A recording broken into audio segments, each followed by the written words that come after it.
Toast Crunch cereal. This will be a cereal that's a go-to for, of course, breakfast, any kind of snack if you're traveling, or a homeschool snack, or just anything during the day that you want to eat something sweet.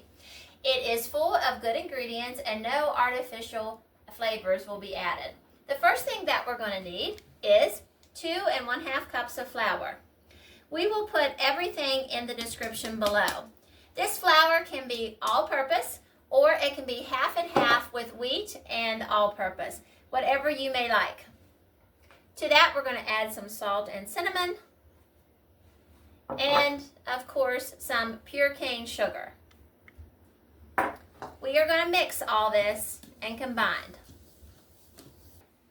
Once we have all of our dry ingredients combined, we need to put 8 tablespoons of cold butter.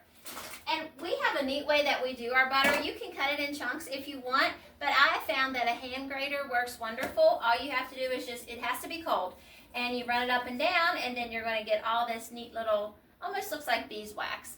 And then it's real simple to incorporate into your dry ingredients. So we need 8 of those. I have 6 that's already done, but I wanted to show you guys this. Also, I want to do a shout out to Mountain Heart Homestead. They are on TikTok, but they currently have a YouTube channel that they've just started. And they're really good people, a lot of good information there that they put out. And you want to make sure that you go view their channel on YouTube and subscribe.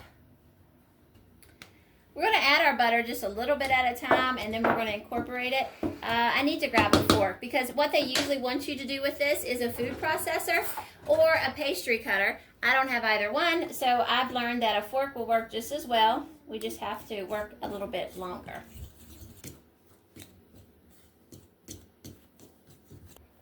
Once we have our butter incorporated, it's going to look like coarsely ground cornmeal. At this, we want to add some vanilla. We're going to mix that up. And then at this point, we're going to start adding cold water. You want to make sure it's cold. It calls between 8 to 10 tablespoons.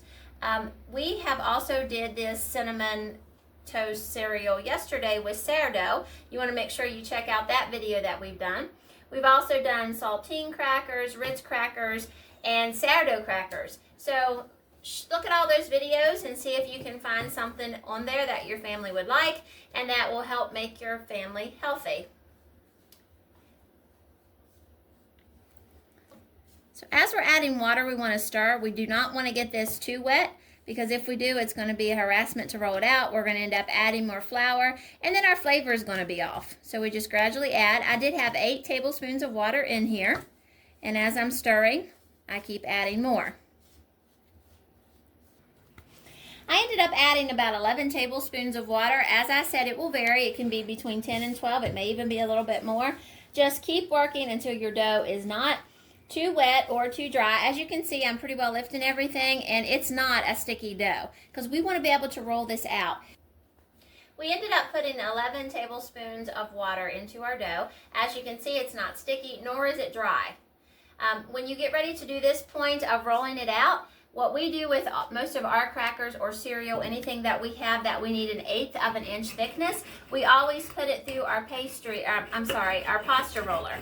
That just makes it easier for us, and we're not sitting here pressing so hard with the rolling pin, but this is most certainly easy to do with the rolling pin as well.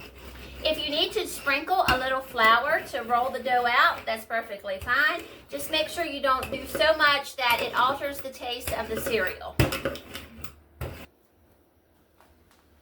I cut mine in strips. It makes it easier to put it through the pasta cutter. It's only so wide, and then my strips will get too wide and they'll crunkle up on the sides, and it makes a mess. So as you can see, this is the thickness we currently have.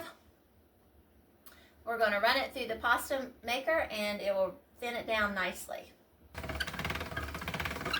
It flattens it down very nice. It has different settings on the side, so you just pull it out and move it. One thing with the cereal recipe, it's not like crackers. With the cereal, you have to make sure the pasta roller is not trying to pull it through, because if so, it rips it apart. So you have to gradually feed it for it. If I was to let it go, it's just so heavy that it pulls it. And I can continue to do it thinner if that's what I want to do. It absolutely Depends on your family's likes. If you like a crunchy cereal, the thinner is more crunchy. If you don't like a crunchy cereal, you would want to make your squares a little bit thicker. Once we have them rolled out, we put them on a prepared cookie sheet. We've laid down parchment paper because at this time we're also melting some butter. We're melting our butter on low. We are going to paint with a pastry brush each piece of the cereal that we've laid out. And then we're going to sprinkle with cinnamon and sugar solution that we've made up. Then we'll cut into squares. Once we have everything rolled out and it's on our prepared cookie sheet, with our melted butter, we need to brush each piece. I only do one piece at a time just because I don't want my butter to dry. You want to make sure that you don't overdo butter in some spots and put it thicker at others, because that will make it hard for everything to bake. And then we have a prepared sugar and cinnamon, and we just need to sprinkle that on each piece that's buttered.